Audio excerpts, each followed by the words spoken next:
pinanganak ang aming puging-puging tulog. So, we're here sa Kalsada. Punta kami ngayon ng San Pablo.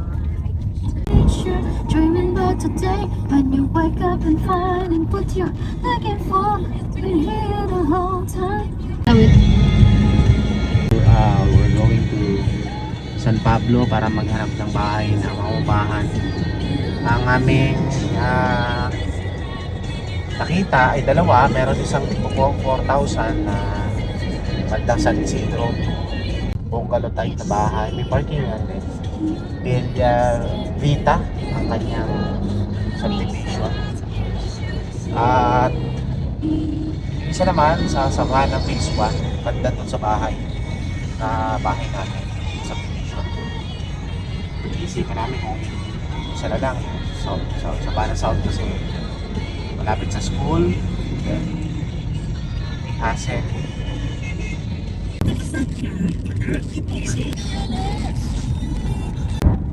Alam mo itong ano na pag-ibig. So, start call to dati. Oh, madam, gusto niyo ng sardinas? Ayan o. Good for ano yan? 1 year.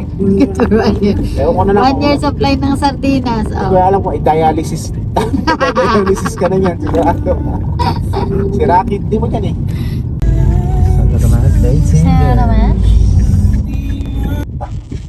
Mukhang pasado sa entrance exam si Sweet Little Bumblebee may dala na agad libro. So yan guys, dito kami ngayon sa San Pablo, Laguna. At dito si Abraham papasok sa school na to. Private school. Ayan. Mukhang pasado si Aling Poring Sweet Little Bumblebee. Junior high daw yung score. Ano? Junior high? Pang junior high na daw yung score, advanced daw yung... Talino ng bata na to.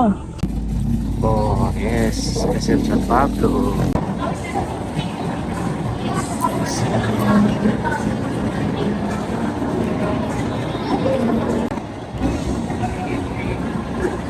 Taxi?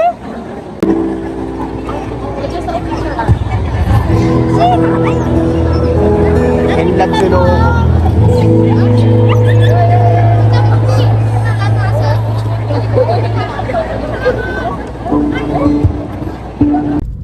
Resort? Saan na May to, resort to. Alamino, San Pablo, Bypass. May resort to. Ayan, may resort. So, saan na tayo tayo? So, we're here right now again in San Pablo, Alaminos, Bypass. At pauwi na kami ng Manila. Nakakatawa ang nangyari dahil talagang makikita natin dito na ang Panginoon ay hindi nahuhuli at hindi rin nauuna. Kasi kami ay nag-set na sana ng upa. Uupa na sana kami ng dito sa Savannah for 1 to 2 months short term na upa. And then waiting kami doon sa owner ng magpapaupa. At ang nakakatawang nangyayari, ito na, nasa biyahe na sila at biglang nag-announce itong aming bahay na schedule na for turnover ng January 3. June! June 3 pala, January 3. So may schedule na June 3 sa amin. Pero yung mga 1 hour na lang parating na yung yung owner ng paupahan. And then buti ang bait naman ng paupahan na yun kasi talagang okay lang sa kanila na hindi na kami tuloy na uupa. Salamat sa kanila. Ano pangalan na? Miss Razel. Yan. Pagas muna.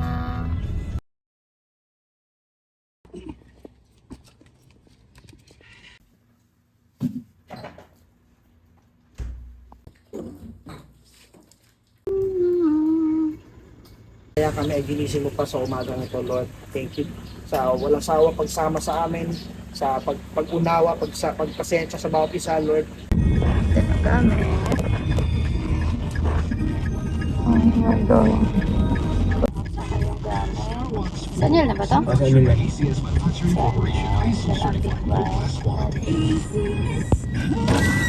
Aksidente, God! Saka Sana, ganda ng bike mo tayo.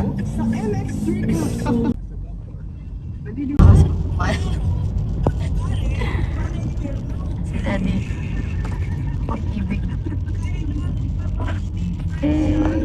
At yung tambak namin gamit. Sobrang dami. And, bossing tulog. Ito pala dito, traffic. Ano? Okay naman? Ayun na. Harangan na kita. Oo, ito. Saka sa harap.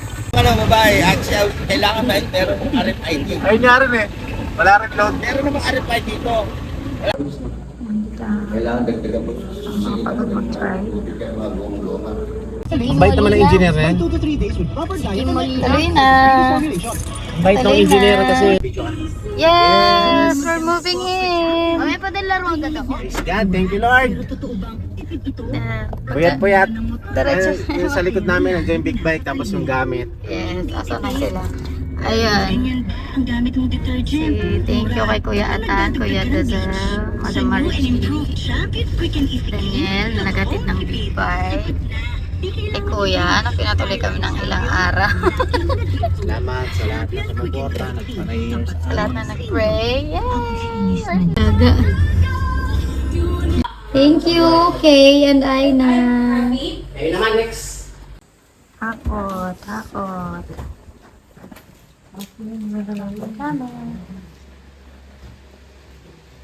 Invitin, Panginoon, na ang bahay na ito ay magsisimula, Panginoon, na magiging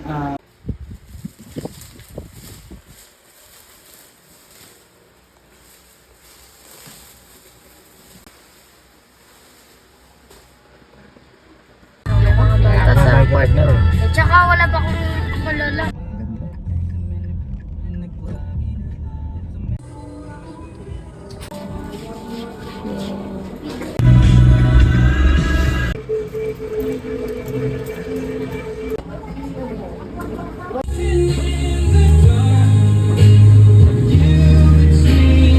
Abraham na bumibili ng kanin. Yeah, overload. Hey guys, nandito na kami.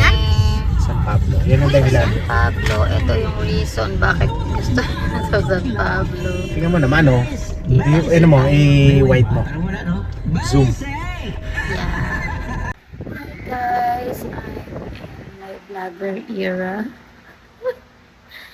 So, ang dami ko pang ligpitin. Pero bawas na yan. Break time muna tayo, kapatid. Pahinga na kami siya naman. Thank you, anak. Sa isa lang kaya?